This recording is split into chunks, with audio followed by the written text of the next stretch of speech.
तो जैसा कि लास्ट एपिसोड में हम लोगों ने देखा था कि शाओ चेन एक इमोर्टल वर्ल्ड में आ चुका होता है जहां पर शाओ लिंगर भी मौजूद होती है और वो उसे मारने की कोशिश करती है, मगर वो किसी तरह भागकर वहां से अपनी जान बचाने की कोशिश करता है। मगर भागते भागते वो एक ऐसी जगह चला जाता है जहां पर एक डायनासोरस होता है। उसे देखकर लिंगर तो वहां से भाग जाती है, मगर शाओ चेन अपनी जान बचाने के लिए वहां से भागने की कोशिश करता है, मगर वो टी-रेक्स उसका पीछा करता रहता है और हर जगह उसे खाने की कोशिश करता है। मगर दूसरी तरफ वहां पे एक व्हाइट यूनिकॉर्न आ जाता है जो कि शाओ चेन को बचाने के लिए उस डायनासोर का ध्यान भटकाता है और उसे वहां से दूर ले जाता है। और शाओ चेन जब वहां पर एक गुफा के अंदर जाता है तो वहां वो इतना ज्यादा जख्मी हो चुका होता है कि वो एक जगह गिरकर बेहोश हो जाता है, जिसकी वजह से उसका ब्लड बहुत ज्यादा बह जाता है। मगर वो ब्लड सीधा एक ड्रैगन के अंडे के ऊपर गिरता है, जिससे वो अंडा फौरन से अपनी सारी की सारी एनर्जी उसकी बॉडी के अंदर ट्रांसफर कर देता है और देखते ही देखते शाओ चेन पूरी तरह से ठीक हो चुका होता है और उसके साथ साथ उसका रियल भी अपग्रेड हो जाता है। और आखिर में हमने वहाँ पर एक और यंग प्रिंस को देखा था जो कि अपनी साथ वहाँ पर आ रहा था।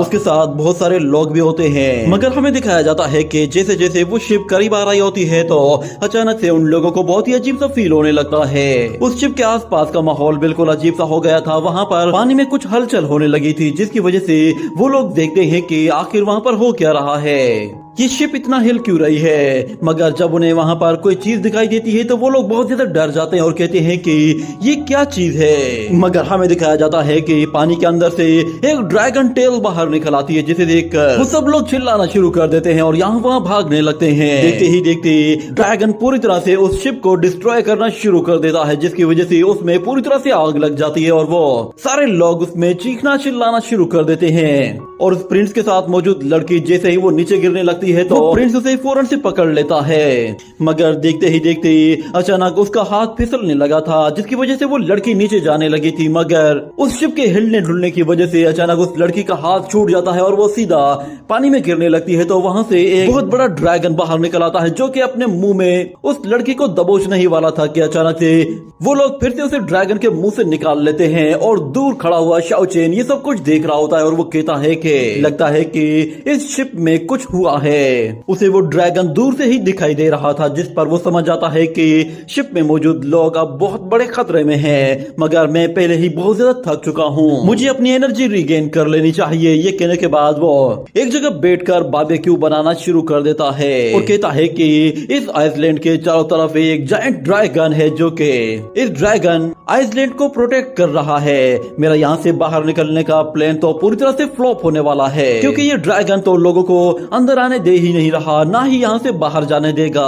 मगर मुझे यहाँ से बाहर जाना है तो फिर कोई और रास्ता ढूंढना होगा। ये कहने के बाद हमें दिखाया जाता है कि उसके बारबेक्यू की खुशबू वो जंगल में फैलने लगी थी और अचानक शाओ चेन को एक आवाज सुनाई देती है, जिस पर वो थोड़ा सा डर जाता है और फौरन अपनी सोड निकालकर खड़ा हो जाता है और कहता है कि आखिर ये किस चीज की आवाज थी। और फिर हमें वहाँ पर एक जायंट मंकी को दिखाया जाता है जो कि 4 आर्म मंकी होता है। वो उस बारबेक्यू की खुशबू को सूंघते सूंघते शाओ चेन के पास आ पहुंचा था। ये देखकर वो बहुत ज्यादा डर जाता है और कहता है कि ये तो बहुत ही ज्यादा बड़ा है। मगर वो जायंट गोरेला अचानक उस बारबेक्यू की तरफ देखता है और उसकी खुशबू को सूंघता है।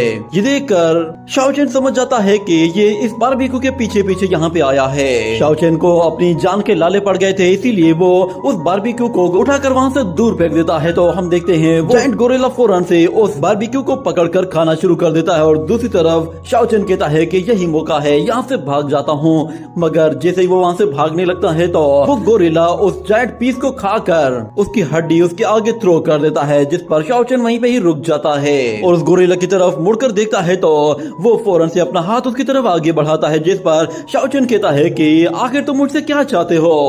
अगले सीन में हमें दिखाया जाता है कि वो गोरिल्ला उसे पकड़कर सीधा एक पहाड़ के ऊपर लेकर जा रहा होता है और देखते ही देखते वो पहाड़ की चोटी पर ले जाकर उसे एक जगह छोड़ देता है। उस पहाड़ के ऊपर से नजारा में काफी अच्छा दिखता है, मगर शाओ चेन इस वक्त बहुत ज्यादा खतरे में है और उसे इस खूबसूरत नजारे से ज्यादा अपनी जान की फिक्र है। वो गोरिल्ला जैसे उसे वहाँ पे छोड़ता है तो शाओ चेन कहता है आखिर ये कैसी जगह है और ये जायंट गोरिल्ला मुझसे क्या चाहता है, कहीं ये मुझे अपना खाना बनाकर यहाँ पे रखना तो नहीं चाहता।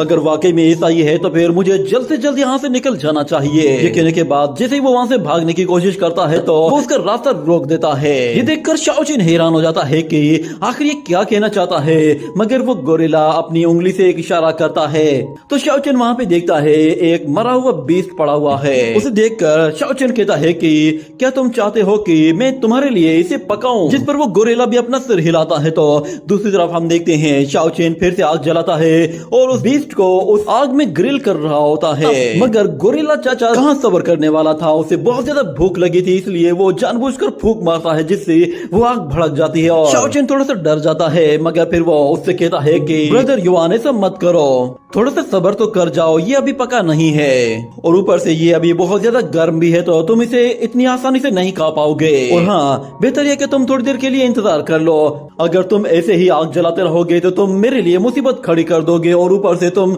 इस मीट पीस को भी जला दोगे। जिसके बाद अगले सीन में हमें दिखाया जाता है युआन कॉन्ग उस मीट पीस को खा रहा होता है और इस तरफ शाओचिन कहता है कि ये जगह सच में बहुत ही लाजवाब है, यहाँ पे वाटर रिसोर्सेज भी काफी हैं। अगर मैं यहाँ पे रहना चाहूँ तो मैं एक लंबे अरसे तक यहाँ पर रह सकता हूँ, ये जगह रहने के लिए भी बहुत ही अच्छी है। ऊपर से यहाँ पर बहुत सारे स्पिरिचुअल बीस्ट भी मौजूद हैं। मेरे ख्याल से मुझे आसपास के माहौल की एनर्जी को इस्तेमाल करते हुए सबसे पहले अपनी इंजरीज को हील कर लेना चाहिए, ताकि प्रैक्टिस करके मैं अपनी कल्टीवेशन को और भी ज्यादा आगे बढ़ा सकूं। हो सकता है कि अपग्रेड होने के बाद शायद ही मुझे कोई ऐसा रास्ता मिल जाए कि जिससे मैं दोबारा से क्यूशू सिटी तक जा सकूं। ये कहने के बाद वो अपनी कल्टीवेशन को अपग्रेड करने के लिए दोबारा से प्रैक्टिस करना शुरू करता है और हमें दिखाया जाता है कि युआन कॉन्ग फौरन से उसके पास आ खड़ा हो जाता है, जिसकी वजह से शाओचिन अपनी कल्टीवेशन रोक देता है और युआन कॉन्ग उससे कहता है जरा मुझे देखो। ये कहने के बाद वो अपना मुंह खोलता है और अपने आसपास की जितनी भी एनर्जी होती है उस सारी की सारी एनर्जी को अपनी तरफ खींचना शुरू कर देता है और हम देखते हैं कुछ ही देर के अंदर आसपास के जितने भी प्लांट या फिर जितने भी लिविंग बींग्स होते हैं उन सब की स्पिरिचुअल पावर उसकी तरफ खींचे चली आती है और वो उसे बहुत ही आसानी से एब्जॉर्ब कर रहा होता है। ये देखकर शाओचिन कहता है कि अच्छा, तो तुम मुझे समझाना चाहते हो कि यहाँ पर स्पिरिचुअल एनर्जी को एब्जॉर्ब करने का मेथड ये है। ये कहने के बाद वो भी वहीं पर ही बैठकर स्पिरिचुअल एनर्जी को एब्जॉर्ब करने की कोशिश करता है और हम देखते हैं युआन कॉन्ग जैसे ही स्पिरिचुअल एनर्जी को एब्जॉर्ब कर लेता है तो वो शाओचिन से कहता है कि अब तुम्हारी बारी है। तो शाओचिन अपनी एक और टेक्निक का इस्तेमाल करते हुए स्पिरिचुअल एनर्जी को एब्जॉर्ब करने लगता है और कहता है कि तुम एक जायंट हो, पता नहीं तुम्हें कितनी ज्यादा स्पिरिचुअल एनर्जी की जरूरत पड़ती है, मगर मुझे लगता है कि मेरे लिए तो ये थोड़ी सी एनर्जी भी काफी है, मगर मुझे इस इमोर्टल वर्ल्ड से बाहर निकलना है तो मुझे इसके लिए बहुत ज्यादा एनर्जी चाहिए होगी, तकरीबन सन एंड मून के जितना एसेंस चाहिए होगा।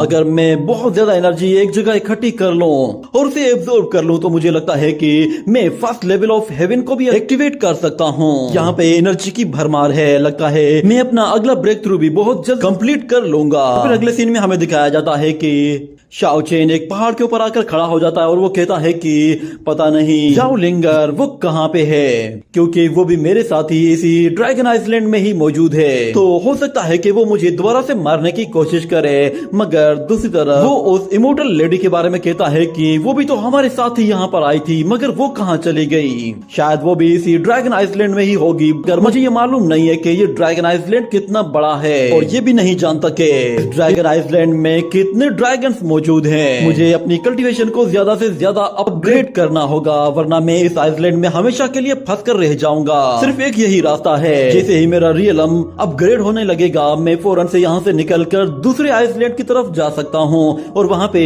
अपने जैसे लोगों के साथ जाकर मिल सकता हूँ और खास तौर पर उस इमोर्टल लेडी और उस पागल सी लड़की को भी ढूंढकर यहाँ से बाहर निकाल सकता हूँ। अगले सीन में हमें दिखाया जाता है लिंगर वो एक अलग ही जगह आ पहुंची होती है और काफी ज्यादा थकी हुई भी लग रही थी, मगर वो कंटिन्यूसली आगे बढ़ती जा रही थी। और इस तरफ शाओचिन अभी उस युआन कॉन्ग के साथ फंसा हुआ होता है, वो उसे कहीं भी जाने नहीं दे रहा था। अगले सीन में हम दोबारा से शाओ लिंगर को देखते हैं, वो घूमते फिरते जो एक जंगल में आ पहुंची थी, जहाँ उसे बहुत सारे चिमगादड़ दिखाई देते हैं जो कि उसे देखते ही फौरन से वहाँ से उड़कर दूर जाने की कोशिश करते हैं। और इस तरफ शाओचिन उस युआन कॉन्ग के साथ अपनी ट्रेनिंग भी कर रहा होता है और साथ में उसे खिला पिला भी रहा होता है। उसने सेम टू सेम गोरेला की तरह ही रस्सियों के साथ लटकते हुए दूर जाने की भी टेक्निक को सीख लिया था। और इस तरफ लिंगर वो ऐसे दरख्त के पास आ पहुंचती है जहाँ पर उसे एक सफेद घोड़ा दिखाई देता है जो कि काफी उदास खड़ा हुआ था। वो उस घोड़े को देखते ही फौरन से उसके पास चली आती है। और इस तरफ जायंट युआन कॉन्ग सो जाता है तो शाओ चेन मौका देखते ही वहाँ से बाहर निकल आता है और वो कहता है कि मैं हर रोज यहाँ पर बारबेक्यूज बनाकर खा रहा हूँ, मुझे अपने फूड को चेंज करना चाहिए। फाइनली यहाँ पे कुछ फ्रूट्स मिल गए हैं तो फिलहाल इन्हें ही खाकर गुजारा करता हूँ। मैं युआन को बाद में ये फ्रूट्स दे दूंगा। वो वहाँ से एक सेब तोड़कर खाने की कोशिश करता है मगर इतने में वो व्हाइट हॉर्स उसे वहाँ पर दिखाई देता है जिसे देखकर वो काफी खुश होता है और कहता है कि ये तो वही यूनिकॉर्न है। वो उससे कहता है कि उस ड्रैगन से मेरी जान बचाने के लिए बहुत बहुत शुक्रिया। अगर तुमने उस दिन मेरी मदद ना की होती तो शायद मैं वहाँ पे मारा जाता। ये लो, ये तुम्हारा रिवार्ड है। ये कहने के बाद वो उसे एक सेब खिलाता है जिस पर वो घोड़ा बहुत ज्यादा खुश होता है और भागते हुए फिर से वहाँ से निकल जाता है। जिस पर शाओ चेन कहता है कि तुम अब कहाँ जा रहे हो, मगर हम देखते हैं कि वहाँ पर शाओ लिंगर भी आ पहुंची थी। वो उस व्हाइट हॉर्स को तलाश कर रही थी और कहती है कि ये अचानक से कहाँ भाग कर चला गया। वो उसे ढूंढते ढूंढते बिल्कुल शाओ चेन के पास आ पहुंचती है और जैसे ही वो उसे देखती है तो उसे पता चल जाता है कि ये अभी भी जिंदा है। वो अपनी सोड निकाल कर कहती है कि अच्छा तो तुम उस ड्रैगन से बच गए हो। वो उस पर एक बहुत ही पावरफुल एनर्जी स्प्लैश अटैक करती है जिससे शाओ चेन खुद को बचा लेता है, मगर वो अटैक इतना खतरनाक होता है कि बहुत सारे बैम्बू ट्रीज को काट कर रख देता है। और फिर लिंगर शाओ चेन से कहती है कि सच में मैंने सोचा भी नहीं था कि तुम उस ड्रैगन के मुंह से भी बाहर निकल आओगे। तुम बहुत ही ज्यादा लकी हो, मगर आज मैं खुद तुम्हें अपने हाथों से मारूंगी और तुम्हारे पास आज कोई भी लक नहीं होगा। मगर फिर शाओ चेन भी लड़ने के लिए तैयार हो जाता है और वो कहता है कि ये सारी बातें तुमने क्यूशू किंगडम में भी कही थी मगर तुम मेरा कुछ नहीं बिगाड़ पाई। ये कहने के बाद वो अपने हाथों से कुछ स्पेशल स्पिरिचुअल रिंग्स क्रिएट करता है। जैसे ही वो उन्हें शाओ लिंगर की तरफ थ्रो करता है तो लिंगर बहुत ही आसानी के साथ उन रिंग्स को डिस्ट्रॉय कर देती है। और शाओ चेन पर जैसे ही स्पिरिचुअल अटैक करने की कोशिश करती है तो वो भागते हुए तेजी से उसकी तरफ आता है और पलक झपकते ही उसके पीछे पहुंच जाता है, जिस पर वो लड़की भी हैरान रह जाती है कि अचानक से इसकी स्पीड इतनी ज्यादा कैसे बढ़ गई है। मगर शाओ चेन के हमला करने से पहले ही वो फौरन से अपने सामने एक शील्ड बनाकर उसे वापस से पीछे धकेल देती है। और दूसरी तरफ हमें दिखाया जाता है वो खुद एक ऊपर टहनी पर जा पहुंचती है और कहती है कि ये लड़का बहुत ही तेजी के साथ अपग्रेड होता जा रहा है। इसने सिर्फ यहाँ पर कुछ ही टाइम गुजारा है और उसकी एनर्जी काफी हद तक बढ़ चुकी है। लगता है कि इसने अपनी सारी की सारी इंजरीज को भी हील कर लिया है, जिसकी वजह से इसकी स्ट्रेंथ अब मेरी स्ट्रेंथ के बिल्कुल बराबर आ पहुंची है। मैंने इसे कमजोर समझने की गलती कर दी है, मगर अब मैं इसे आगे और ज्यादा ग्रो करने नहीं दे सकती, वरना ये मेरे फ्यूचर में मेरे लिए बहुत बड़ी मुसीबत खड़ी कर देगा। लिंगर जैसे ही आगे बढ़ती है तो शाओ चेन वहाँ से भागने लगता है और लिंगर भी फिर फौरन से उसका पीछा करती है और उस पर अपनी सोर्ड से अटैक करते हुए जाती है। मगर शाओ चेन बहुत ही आसानी से उसके अटैक को डॉज कर रहा होता है। मगर एक जगह आते ही शाओ चेन जैसे ही जंप लगाता है तो लिंगर उसके पीछे पीछे चली जाती है और अपनी सोर्ड से उसे मारने ही वाली होती है कि शाओ चेन फौरन से अपनी शील्ड एक्टिवेट कर लेता है जिससे वो खुद को बचाना चाहता था, मगर वो शील्ड टूटकर बिखर जाती है और शाओ चेन वहां से दूर जा गिरता है। इस अटैक की वजह से वो थोड़ा सा इंजर्ड हो गया था, मगर वो अब बहुत ज्यादा गुस्से में भी था। उस लड़की के अटैक करने की वजह से वो उससे कहता है कि बस अब बहुत हो गया, तुम बार बार मुझे मारने की कोशिश कर रही हो, मैं इससे तंग आ चुका हूँ। ये कहने के बाद वो फौरन से अपनी श्वान ज़ेंग टेक्निक का इस्तेमाल करता है, जो कि उसकी स्पिरिचुअल ड्रैगन टेक्निक होती है। वो उस टेक्निक से उस लड़की पर जैसे हमला करता है तो शाओ लिंगर उससे वहां से दूर जा गिरती है, मगर उससे वो काफी इंजर्ड भी हो गई थी। और इस तरफ शाओ चेन उस अटैक को यूज करने के बाद काफी ज्यादा वीकनेस फील करने लगा था, जिस पर वो खुद भी कहता है कि ये अटैक तो बहुत ही ज्यादा पावरफुल है, इसने तकरीबन मेरी आधी से ज्यादा एनर्जी को एब्जॉर्ब कर लिया है। मगर दूसरी तरफ वो लड़की फिर से खड़ी हो जाती है और वो कहता है कि इस लड़की को आखिर में कैसे हराऊं, क्योंकि मैं अब बहुत ज्यादा वीक हो चुका हूँ, मुझे नहीं लगता कि मैं अब ज्यादा देर तक सरवाइव कर पाऊंगा। और इस तरह फिर वो लड़की कहती है कि इसने सिर्फ यहाँ पर कुछ ही टाइम गुजारा है और ये इतना अपग्रेड हो चुका है कि ये मुझे मार सकता है। इससे पहले कि ये लड़का मुझे मारे, मुझे इसे एलिमिनेट कर देना चाहिए, वरना ये आगे चलकर मुझे मार भी सकता है। ये कहने के बाद वो फुल पावर को एक्टिवेट करते हुए कहती है कि शाओ चेन, तुमने खुद मुझे ये अटैक करने पर मजबूर किया है, इसलिए आज तुम्हें मरना होगा। ये कहने के बाद हम देखते हैं कि शाओ चेन भी उस अटैक के लिए अपनी शील्ड बना लेता है, मगर जैसे ही वो लड़की उस पर हमला करती है तो हम देखते हैं कि वो अटैक इतना ज्यादा स्ट्रॉन्ग होता है कि शाओ चेन की शील्ड पूरी तरह से तितर बितर हो जाती है और वो अटैक सीधा जाकर उसे हिट करता है और शाओ चेन वहां से बहुत ही दूर जा गिरता है। और वो जैसे ही दोबारा खड़ा होने की कोशिश करता है तो वो देखता है कि लिंगर तो उसके ऊपर आ चुकी है और वो उसे दोबारा मारने की कोशिश कर रही है और उसने अटैक करने के लिए अपनी एक जायंट सूट का इस्तेमाल भी किया है। वो सूट जैसे ही उसके करीब पहुंचती है तो दूसरी तरफ जायंट पत्थर उसकी तरफ आ रहा होता है। ये देखते ही शाओ लिंगर फौरन से अपने अटैक को रोककर उस पत्थर को बीच में से काट कर खुद को बचा लेती है। और फिर युआन कोंग वो भी वहां पर आ पहुंचता है। उसे वहां पर देखकर वो लड़की भी डर जाती है क्योंकि वो बहुत ही जोर से धाड़ रहा होता है जैसे कि उसे बहुत ही ज्यादा गुस्सा हो। इतने जायंट बीस्ट को वो पहली मर्तबा देख रही थी और देखकर कहती है कि ये तो एक प्राइम लेवल का बीस्ट है। वो शाओ चेन से भी कहती है कि चाहे आज कोई बड़ा बीस्ट भी क्यों ना आ जाए मगर वो तुम्हें नहीं बचा सकता। ये कहने के बाद वो उसके बेहद करीब चली जाती है मगर वो जायंट बीस्ट फिर से उसके सामने आ जाता है और उसे एक बहुत ही जोरदार पंच दे मारता है जिसकी वजह से वो शाओ लिंगर को वापस से पीछे धकेल देता है। मगर लिंगर भी हार मानने वाली नहीं थी। वो उस लड़के को हर हाल में मारना चाहती थी जिसकी वजह से वो फौरन से अपनी मल्टी स्वॉर्ड टेक्निक का इस्तेमाल करती है और से अलग अलग तरह के कलर्स बाहर निकलते हैं जो कि एक बहुत बड़ा रेनबो क्रिएट करते हैं। और वो जायंट युआन कोंग उस रेनबो की तरफ देख रहा होता है और वो स्वॉर्ड शाओ चेन की तरफ आगे बढ़ रही थी मगर वो जायंट मंकी फिर से अपने हाथों के जरिए उन स्वॉर्ड्स को रोक लेता है। ये देखकर वो लड़की भी हैरान हो जाती है और शाओ चेन कहता है कि प्लीज ऐसा मत करो, वो तुम्हें मार डालेगी। मगर युआन कोंग उसके आगे लोहे की दीवार बना हुआ होता है और सारी स्वॉर्ड्स को रोक रहा होता है। ये देखते ही फिर वो लड़की अपनी स्वॉर्ड्स के साथ एक बहुत बड़ी जायंट स्पिरिचुअल स्वॉर्ड को भी रिलीज करती है जो कि सीधा युआन कोंग के हाथ से आकर टकराती है तो वहां पर एक जोरदार धमाका होता है और हम देखते हैं कि युआन कोंग अभी भी बिल्कुल सही सलामत होता है। उसे उस जायंट स्वॉर्ड के अटैक से भी कुछ नहीं हुआ था मगर इतनी ज्यादा एनर्जी की यूज करने की वजह से अब वो और भी ज्यादा भड़क गया था। और हम देखते हैं कि वो बहुत ही तेजी के साथ शाओ लिंगर को मारने के लिए आगे जा रहा होता है और इस तरफ शाओ लिंगर वो कहती है कि लगता है कि इस लड़के को मारने से पहले इस मॉन्स्टर को मारना पड़ेगा। मगर अचानक से युआन कोंग उसे पकड़ने की कोशिश करता है जिससे वो लड़की बाल बाल बचती है।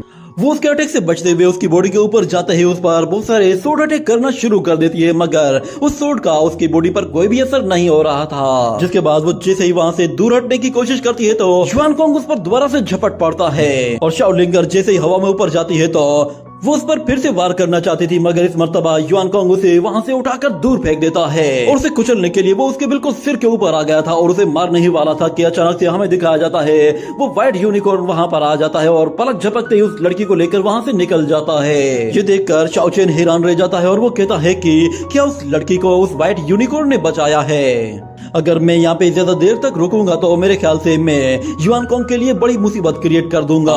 मुझे ये जगह छोड़कर अब कहीं जाना होगा। जिसके बाद अगले सीन में हम लोग देखते हैं कि युआन कोंग शाओ चेन से नाराज होकर उसकी तरफ पीट करके बैठ जाता है। शाओ चेन कहता है कि मैं जानता हूँ कि तुम नाराज हो मगर तुम्हें नाराज होने की जरूरत नहीं है। मैंने तुम्हारे लिए ढेर सारा खाना जमा कर लिया है, तुम्हारे लिए ये खाना काफी होगा, तुम इसे काफी देर तक खा सकते हो। मगर अब मुझे अपने घर जाना होगा क्योंकि मेरा भी एक घर है जहाँ पे कोई मेरा इंतजार कर रहा है और वहाँ तक पहुँचने में मुझे बहुत ही ज्यादा टाइम लग जाएगा, इसीलिए मुझे फौरन से अपनी जर्नी शुरू करनी चाहिए। ये सुनने के बाद युआन कोंग खड़ा हो जाता है और हमें दिखाया जाता है कि उसके पास में बहुत ज्यादा फल फ्रूट और मीट भी पड़ा हुआ होता है जो कि शाओ चेन ने उसके लिए जमा किया था। और फिर वो युआन कोंग से कहता है कि मैं जानता हूँ कि ये तुम्हारा घर है इसलिए तुम इस घर को नहीं छोड़ सकते मगर ये मेरा घर नहीं है इसीलिए मैं यहाँ पे नहीं रह सकता।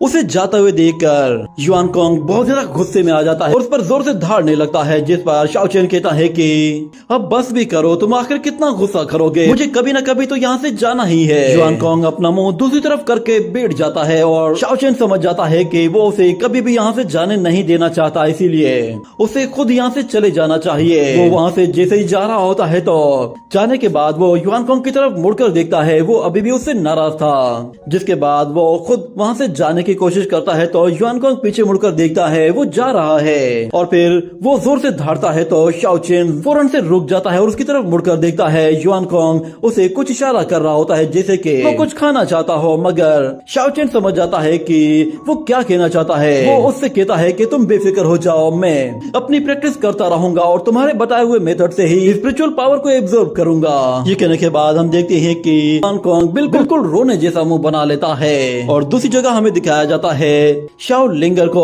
वो काफी जख्मी थी और उस घोड़े के साथ वो एक जगह बैठी भी होती है। वो उस घोड़े से कहती है कि क्या तुम्हारी इंजरी ठीक हो गई है?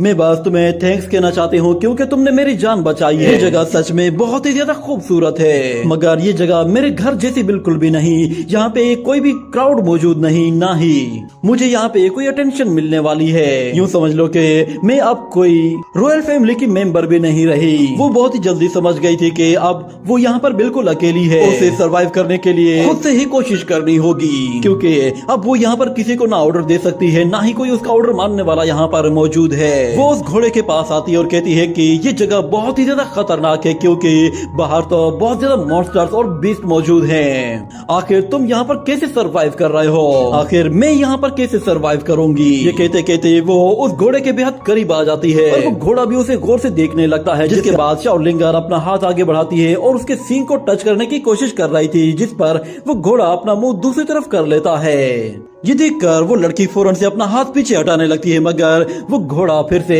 अपना सिर उसकी तरफ आगे बढ़ाता है। तो वो लड़की कहती है कि क्या तुम मुझे अपनी मास्टर एक्सेप्ट करना चाहते हो? ये कहते ही वो उसके उस सींग को जैसे ही हाथ लगाती है तो वहाँ पर एक जोरदार एनर्जी रिलीज होती है और हमें दिखाया जाता है वो एनर्जी पूरे जंगल में फैल जाती है और वो घोड़ा फिर बहुत ज्यादा खुश हो जाता है और उड़ने लगता है। और हमें दिखाया जाता है उड़ते उड़ते अचानक से उसकी बॉडी अपग्रेड होना शुरू हो जाती है। उसका सींग बड़ा हो जाता है और उसकी बॉडी पहले के मुकाबले में ज्यादा बड़ी हो जाती है और उसके विंग्स भी काफी बड़े हो जाते हैं। और अब से वो घोड़ा उस लड़की का एक स्पिरिचुअल पेट बन गया था, जिस पर वो खुद भी बहुत ज्यादा खुश होती है और वो घोड़ा भी काफी खुश था। वो घोड़ा जैसे ही वापस से उसके पास आता है तो वो लड़की कहती है कि अब तुमने अपना मास्टर मुझे बना ही लिया है तो फिर अब से मैं सिर्फ तुम्हारे ही बारे में सोचूंगी। मेरी पास्ट लाइफ जैसे भी थी मुझे अब उसे भुलाना ही होगा। ये कहने के बाद वो उस घोड़े पर बैठकर वहाँ से उड़ते हुए बहुत ही दूर निकल जाती है और कहती है कि अब क्योंकि मैं इस इमोर्टल वर्ल्ड में फंस चुकी हूँ तो अब मुझे एक इमोर्टल बनना ही होगा ताकि मैं इस वर्ल्ड में सरवाइव कर सकूं। जिसके बाद ये सीन यहीं पे ही कट हो जाता है। अगले सीन में हमें दिखाया जाता है कि वो लड़की उस घोड़े के साथ एक समंदर के किनारे पर आ पहुंचती है। वो बहुत ही ज्यादा खुश थी कि